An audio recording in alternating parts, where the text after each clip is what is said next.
Hey, Mama, you're listening to Lift the Shame. I'm Crystal Cargis, mom of five, registered dietitian, lactation consultant, and a mother in eating disorder recovery. This is a space for mothers who are still healing while raising their children. The mothers who want to break cycles, soften shame, and raise intuitive eaters while still learning how to care for the tender parts of themselves. Here, we talk about food, body image, motherhood, repair, and what it means to practice recovery in real life. You don't have to be fully healed to be a good mother, and you don't have to carry this alone. I'm so glad you're here. Today, I want to talk about hunger, not just the kind of hunger we can name easily, not just the hunger of a baby rooting at the breast or crying in the middle of the night, or turning toward us with that tiny open mouth and full body need, but the kind of hunger that can feel harder to admit. The hunger in us, the mother's hunger, the kind that can arrive in the postpartum season with an intensity that feels almost frightening. The kind that says, you need more food, more rest, more help, more tenderness, more than you may have learned you were allowed to need. And for a mother in eating disorder recovery, that can feel like such tender ground.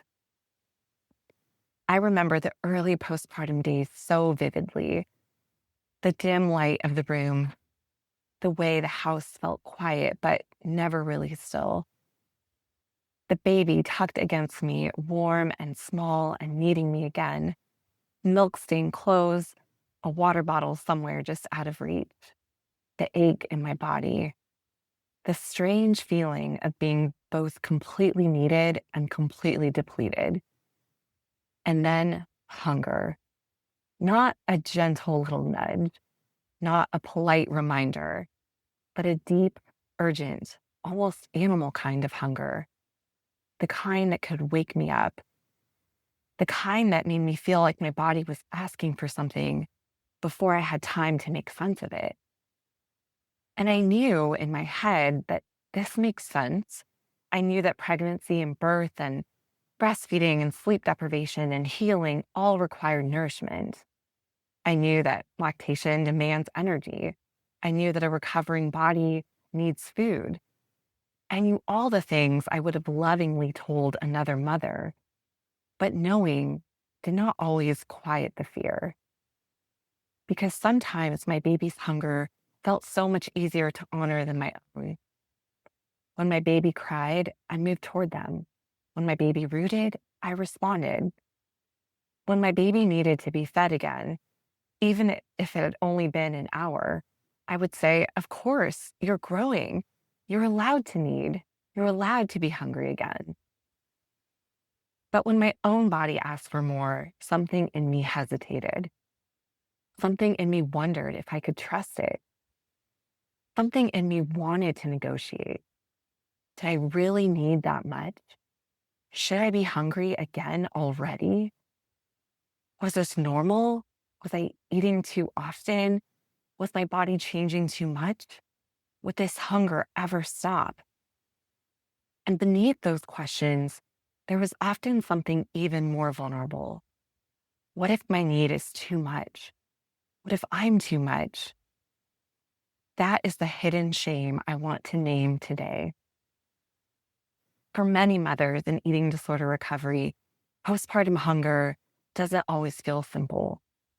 It can feel activating. It can feel exposing. It can feel like your body is asking for care in a season when you are already giving so much care away. And if you have a history of disordered eating, chronic restriction, binging, compensating, controlling, or just feeling afraid of your appetite, then postpartum hunger can touch old wounds very quickly. Not because you're failing, not because you're vain, not because you aren't grateful for your baby, not because you don't know better, but because hunger may have been complicated for you long before this baby was ever placed in your arms. Maybe hunger used to feel like something to ignore. Maybe hunger felt like something to outsmart. Maybe hunger felt like proof that you were weak, undisciplined, needy, or out of control. Maybe hunger was something you learned to fear because honoring it felt dangerous. Maybe your body's needs were not met with tenderness when you were younger. Maybe needing more was criticized, dismissed, spiritualized, minimized, or shamed. Maybe your body learned that less was safer.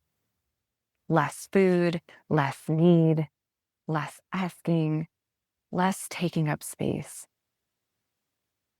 And then motherhood came, and suddenly everything about your body was asking for more.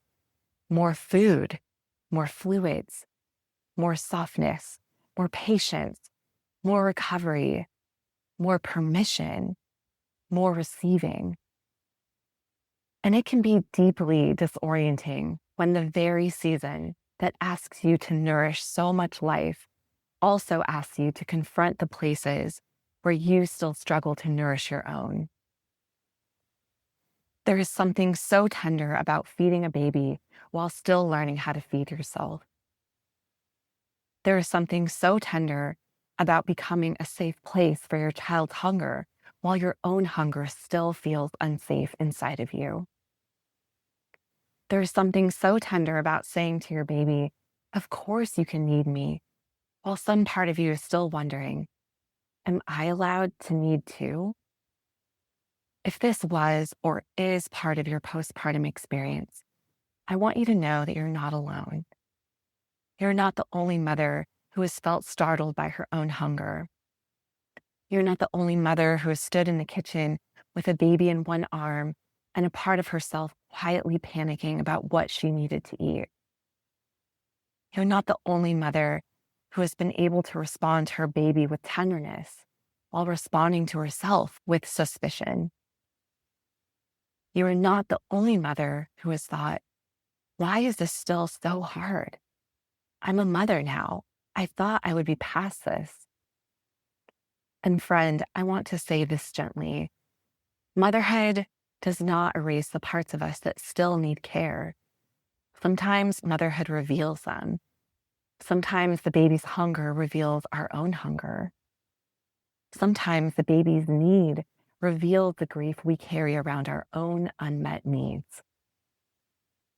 Sometimes the way we instinctively respond to our children shows us the kind of care we are still learning to offer ourselves. I think this is one of the most painful and beautiful parts of recovery and motherhood. Our children can show us what tenderness looks like, not because they're responsible for healing us, they're not, but because our love for them can become a mirror. We may notice how quickly we soften toward them, how instinctively we believe their needs are valid, how naturally we understand that a newborn doesn't need to earn milk, a baby doesn't need to justify hunger, a child doesn't need to prove they deserve to be fed. We know this deeply. And yet, so many of us struggle to believe the same is true for us. We may believe our children deserve attunement, but we may believe we deserve discipline. We may believe our children deserve responsiveness, but we believe we should be able to push through. We may believe our children deserve snacks and meals, comfort, warmth, and gentleness, but we believe we should be satisfied with scraps. This is where the shame can become so loud because it tells us you should be over this by now. You should be able to feed yourself without spiraling. You should not be thinking about your body so much after having a baby. You should only be grateful. You shouldn't care. You should know better. But shame is not telling the whole truth. The fuller truth might sound more like this. Of course, this is tender. Of course, this is activating. Of course, your body asking for more feels vulnerable when you learn that needing less was safer. Of course, your baby's hunger is easier to honor if you were never taught to honor your own. Of course, the season is stirring old fears, not because you're broken, because your body is asking for care in a place that has carried pain. I wonder what would shift if, instead of asking, "What is wrong with me for being hungry?" we asked, "What part of me learned that hunger wasn't safe?" What if the part of you that panics around postpartum hunger is not your enemy? What if she is a younger part of you who learned that appetite could not be trusted? What if she's trying to protect you from judgment, from body change, from shame, from feeling out of control? What if she isn't trying to ruin your recovery? What if she's trying in the only way she knows to keep you safe? That doesn't mean we let that part lead. It doesn't mean we obey every fear. It doesn't mean we return to old behaviors and call them protection. But it does mean we can approach that part with compassion instead of contempt. We can say, "I see why this scares you. I see why more feels threatening. I see why hunger feels like danger. But we're not there anymore. This body is not the enemy. This hunger is not a moral failure.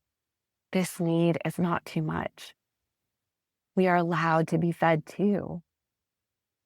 And maybe that is one of the quiet practices of postpartum recovery, not a dramatic breakthrough, not a perfect body image moment, not waking up one day and suddenly loving every change. The small, ordinary, repeated act of responding to your own hunger with a little less suspicion, making toast while the baby sleeps, eating the snack even if dinner is soon, keeping food near the place where you nurse or pump, letting your body receive something warm, letting someone else bring you a meal without apologizing, saying, "Yes, I'm hungry again," without turning it into a courtroom, letting hunger be information, not an accusation, letting need be human, not shameful. There is so much pressure on postpartum mothers to give without needing, to recover without rest, to feed without being fed, to be grateful without grieving, to love the baby without missing themselves, to accept their changed body without any process, to be everything for everyone while quietly disappearing from their own care. An eating disorder recovery pushes against that. Recovery says, you matter here too. Your body matters here too. Your hunger matters here too. Your healing matters here too. The baby was hungry, and so were you. Both were true. Both were worthy of care. Your baby's need did not cancel out your own. And your need did not make you less devoted, less loving, less maternal, or less good. It made you human. I want to say that again for the mother who needs to hear it. Your hunger doesn't make you less devoted. Your need does not make you less loving. Your body asking for care doesn't make you less maternal. You aren't failing because postpartum brought old fears back to the surface. You aren't failing because breastfeeding or pumping or bottle feeding or body changes or increased appetite felt complicated. You're not failing because part of you felt afraid of what your body needed. This is exactly why mothers in eating disorder recovery need spaces where this overlap can be named. Because in many postpartum spaces, the focus is on the baby.